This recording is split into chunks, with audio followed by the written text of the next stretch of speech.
বন্ধুরা, আমাদের ঘরে ব্যবহৃত ঝাড়ু অর্থনৈতিক দৃষ্টিকোণ থেকে খুবই গুরুত্বপূর্ণ। ঝাড়ু একজন ব্যক্তিকে কোটিপতি বানাতে পারে, আবার ভিখারিও করে দিতে পারে। আমাদের শাস্ত্রে ঝাড়ু ব্যবহার করার পদ্ধতিকে অত্যন্ত গুরুত্ব দেওয়া হয়েছে। শাস্ত্রে ঝাড়ুকে লক্ষ্মী মাতা এবং নোংরা ভাঙা বা ভুলভাবে রাখা ঝাড়ুকে অলক্ষ্মী বলা হয়েছে। ঝাড়ুর ভুল ব্যবহার আমাদের জীবনে দারিদ্র্য ছড়ায় এবং এর সঠিক ব্যবহার আমাদের জীবনে সাফল্য আনে। বন্ধুরা, আপনার জীবন যদি স্বাভাবিকভাবে চলতে থাকে তবে সমস্যা নেই। আপনার জীবনে যদি অনেক উত্থান পতন আসে এবং আপনার জীবনে বারবার ঝামেলা আসে, যদি টাকা পয়সার ক্ষতি হয়, সাফল্যের রাস্তা না খোলে, তাহলে আপনার মাথায় রাখা জরুরি যে আপনার ঘরে খুব বেশি নেতিবাচক শক্তি রয়েছে। ঝাড়ু এমন একটি জিনিস যা আমাদের ঘরে প্রচুর নেতিবাচক শক্তি ছড়িয়ে দিতে পারে, আবার প্রচুর পজিটিভ শক্তিও নিয়ে আসতে পারে। বন্ধুরা, ভুল সময়ে ব্যবহার করা ঝাড়ু ঘরে দারিদ্র্য ও অভাব আনে। আবার যদি ঝাড়ু সঠিকভাবে ব্যবহার করা হয় তবে আপনিও হতে পারেন কোটিপতি। আজকের ভিডিওতে আমরা শাস্ত্র অনুসারে ঝাড়ু সংক্রান্ত সমস্ত নিয়ম এবং অভাব অনটন দূর করার জন্য ঝাড়ুর একটি টোটকা জানাতে চলেছি। তাই ভিডিও শেষ পর্যন্ত আমাদের সাথে থাকুন। ভিডিওতে আরো এগিয়ে যাওয়ার আগে ভিডিওতে লাইক করে কমেন্টে জয় মা লক্ষ্মী অবশ্যই লিখুন, যাতে আপনাকে কখনোই মা লক্ষ্মীর ক্রোধের মুখে পড়তে না হয়। প্রথমেই জেনে নেওয়া যাক শাস্ত্র অনুসারে কখন ঝাড়ু দেওয়া উচিত এবং কখন ঝাড়ু দেওয়া উচিত নয়। বাস্তুশাস্ত্র অনুসারে সূর্যোদয়ের পর প্রথম 4 ঘন্টার মধ্যেই ঘর ঝাড় দেওয়া সবচেয়ে শুভ। এর ফলে বাড়িতে সুখ ও সমৃদ্ধি অক্ষয় হয়ে বিরাজ করে। সূর্যোদয়ের পরেই ঘর ঝাড় দিলে সেই বাড়িতে সব সময় পজিটিভ এনার্জি থাকে, পরিবারের সদস্যরা জীবনে উন্নতি করেন, তাদের মধ্যে প্রেম প্রীতি বজায় থাকে। আর ঘর ঝাড় দেওয়ার জন্য সব থেকে অশুভ হলো রাতের বেলা বা সূর্যাস্তের পরে। সন্ধেবেলা ঘরে ঝাড়ু দিলে লক্ষ্মী দেবী কুপিত হয়ে ঘর ছেড়ে চলে যান এবং সেই বাড়িতে দারিদ্র্য বাসা বাঁধে। জেনে নিন ঝাড়ু কোথায় রাখা উচিত। এমন জায়গায় ঝাড়ু রাখবেন না যা সবার দৃষ্টিগোচর হয়। বাইরের কেউ যাতে দেখতে না পায় এমন কোনো লুকোনো জায়গায় ঝাড়ু রাখুন। শাস্ত্র মতে মানুষজন নিজেদের ধন সম্পদ যেভাবে সকলের থেকে আড়ালে রাখেন, ঝাড়ু সেভাবে লোকচক্ষুর আড়ালে রাখতে হয়। এছাড়া ঝাড়ু কখনোই উল্টো বা উল্লম্ব অবস্থায় রাখা উচিত নয়। ঝাড়ু সবসময় শুয়ে রাখুন, না হলে আর্থিক সমস্যার সম্মুখীন হতে পারেন। বাস্তুশাস্ত্র অনুসারে বাড়ির উত্তর পশ্চিম বা পশ্চিম দিকে ঝাড়ু রাখা উচিত। এটি করলে মা লক্ষ্মী প্রসন্ন হন এবং তিনি বাড়িতে তার আশীর্বাদ বর্ষণ করেন। এছাড়া আর্থিক সমস্যাও দূরে থাকে এবং একজন আর্থিক সচ্ছলতা ও সুখ উপভোগ করেন। আবার বাস্তুশাস্ত্র অনুসারে উত্তর বা পূর্ব দিকে ঝাড়ু রাখার জন্য অশুভ বলে মনে করা হয়। এ কারণে জীবনে অনেক সমস্যার সম্মুখীন হতে পারে, একই সময় নেতিবাচক শক্তিও অবশ্যই ছড়িয়ে পড়ে।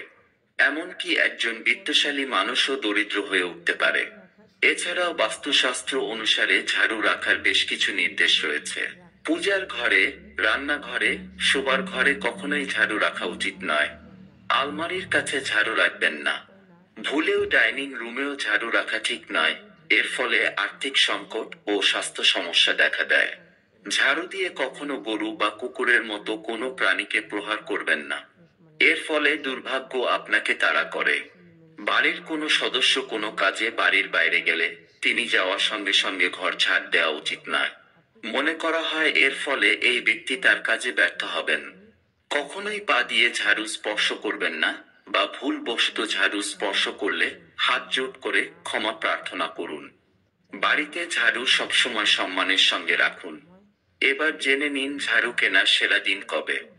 বাস্তুশাস্ত্র অনুসারে শুক্রবার বা মঙ্গলবার ঝাড়ু কেনা অত্যন্ত শুভ বলে মনে করা হয়। বিশ্বাস করা হয় যে এটি করলে দেবী লক্ষ্মীর আশীর্বাদ সর্বদা ঘরে থাকে এবং ভাগ্য সর্বদা আপনার পক্ষে থাকে। এই 2 দিন ছাড়াও ধনতেরাস এবং দীপাবলিতেও ঝাড়ু কিনতে পারেন। এটি করলে নিজের অর্থনৈতিক অবস্থা মজবুত থাকে। বাস্তুশাস্ত্র অনুসারে শনিবার ঝাড়ু কেনা এড়িয়ে চলা উচিত। এই দিনে ঝাড়ু কেনা অশুভ বলে মনে করা হয়। বলা হয় যে এটি আপনার উপর দেবী লক্ষ্মীর আশীর্বাদ নিয়ে আসে না এবং আপনার জীবনে আর্থিক সমস্যার সম্মুখীন হতে পারে। এমনকি সোমবারেও ঝাড়ু কেনা এড়াতে হবে। বাস্তুশাস্ত্র অনুসারে এই দিনে ঝাড়ু কেনার ফলে আর্থিক ক্ষতি এবং কষ্ট হতে পারে। এছাড়াও আপনাকে ভারী ঋণের বোঝাও বহন করতে হতে পারে। বাড়িতে একটি নতুন ঝাড়ু আনার পর পুরানো ঝাড়ু অবিলম্বে ফেলে দেওয়া অশুভ বলে বিবেচিত হয়। বাস্তুশাস্ত্র অনুসারে পুরনো ঝাড়ু ফেলে দেওয়ার আগে কয়েকটি নিয়ম মানা জরুরি। যে কোনো দিন পুরনো ঝাড়ু বাড়ি থেকে বের করে দেবেন না। যেমন বৃহস্পতিবার ও শুক্রবারে ভুলেও পুরনো ঝাড়ু ফেলতে নেই, কারণ বৃহস্পতি ও শুক্রবার মা লক্ষ্মীর পুজো করা হয়ে থাকে এবং ঝাড়ু মা লক্ষ্মীর প্রতীক। এই দুই দিনে পুরনো ঝাড়ু ফেললে রুষ্ট হন মা লক্ষ্মী। শনিবার, অমাবস্যা বা হোলিকা দহনের দিন পুরনো ঝাড়ু ফেলে দেওয়ার জন্য সবচেয়ে উপযুক্ত। বাস্তুশাস্ত্র অনুসারে পুরনো ঝাড়ু কখনো পুড়িয়ে ফেলবেন না। এর ফলে সংসারে দারিদ্র্য চরম আকার নিতে পারে। আপনি যদি কোনো ভাড়া বাড়িতে থাকেন বা নতুন বাড়িতে প্রবেশ করবেন, ঘর বদলানোর সময় যদি আপনার ব্যবহৃত ঝাঁটা পুরনো হয়ে যায়, তাহলেও কখনই তা পুরনো বাড়িতে ছেড়ে আসবেন না। নতুন বাড়িতেও আপনার পুরনো ব্যবহৃত ঝাড়ু নিয়ে যাবেন। সেখানে গিয়ে নতুন ঝাড়ু কিনে তারপর সেটিকে ফেলবেন। বাস্তুমতে পুরনো বাড়িতে ঝাড়ু ফেলে আসলে সেখানেই আপনার শ্রীবৃদ্ধি আটকে যায়। তাই নতুন বাড়িতে নিয়ে আসাই বাঞ্ছনীয়। এবার জেনে নিন দারিদ্রতা দূর করার এবং মা লক্ষ্মীর আশীর্বাদ পাওয়ার জন্য ঝাড়ুর কয়েকটি সহজ টোটকা। নাম্বার 1, বাস্তুশাস্ত্র অনুসারে যদি আপনার জীবনে দুর্ভাগ্য নেমে আসে, তাহলে ঝাড়ুর হাতলে সাদা সুতো বেঁধে নিন। সাদা সুতো অত্যন্ত শুভ ফল দেয়। এমনকি ঝাড়ুতে সাদা সুতো বাঁধা থাকলে রাতারাতি ভাগ্য ফেরানো সম্ভব বলেও মনে করা হয়। নাম্বার 2, আপনি যদি মনে করেন আপনার বাড়িতে কারো কুনজর পড়েছে, বা কেউ আপনার বাড়িতে তন্ত্রমন্ত্র করেছে, বা আপনি যদি চান কেউ আপনার বাড়িতে কুনজর দিতে না পারে, তাহলে আপনি একটি সহজ টোটকা করতে পারেন। আপনি প্রতিদিন রাতে খাওয়া দাওয়ার পর যখন ঘুমাতে যাবেন, তখন প্রধান দরজার সামনে একটি পুরনো ঝাড়ু রেখে দিন। এটি আপনার ঘরে কালো জাদু বা কুনজর ঢুকতে বাধা দেবে।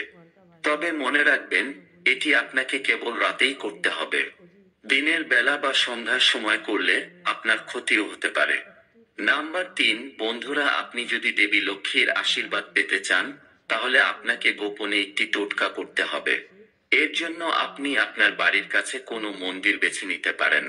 কি করতে হবে মনোযোগ দিয়ে শুনুন। আপনি যেদিন এই কাজটি করবেন, তার আগের দিন বাজার থেকে একটি ঝাড়ু কিনে এনে বাড়িতে রাখুন। তারপর দিন ভোর 4:30টার দিকে ঘুম থেকে উঠে নতুন ঝাড়ু নিয়ে সেই মন্দিরে যেতে হবে। মন্দিরে গিয়ে চুপচাপ সেই ঝাড়ু রেখে বাড়িতে ফিরে আসতে হবে। মন্দিরে ঝাড়ু দান করা খুব শুভ বলে মনে করা হয়। এই কাজ কাউকে না বলে গোপনে করতে হবে, কারণ গোপন দানের বিশেষ গুরুত্ব রয়েছে বলে শাস্ত্রে বলা হয়েছে। আপনি যদি দেবী লক্ষ্মীর আশীর্বাদ চান, তবে ব্রহ্ম মুহূর্তে উঠে এই কাজটি করুন। দেখবেন মা লক্ষ্মীর আশীর্বাদে আপনার জীবনের প্রতিটি সমস্যা ধীরে ধীরে দূর হয়ে যাবে। নাম্বার 4, শাস্ত্রে বলা হয়েছে কোনো ব্যক্তি আর্থিক সংকটে থাকলে তাকে ছোট্ট একটি সোনার ঝাড়ু তৈরি করে বৃহস্পতিবারের ঠাকুর ঘরে বা ঠাকুরের আসনে রেখে দিন। পরের দিন ওই সোনার ঝাড়ু নিয়ে আলমারির লকারে রেখে দিন। এর ফলে আপনার আলমারি সবসময় অর্থে পূর্ণ থাকবে। বন্ধুরা, ভিডিও দেখার জন্য অসংখ্য ধন্যবাদ। ভালো লাগলে লাইক, শেয়ার ও সাবস্ক্রাইব করতে ভুলবেন না। দেখা হবে পরের ভিডিওতে। ভালো থাকবেন, সুস্থ থাকবেন।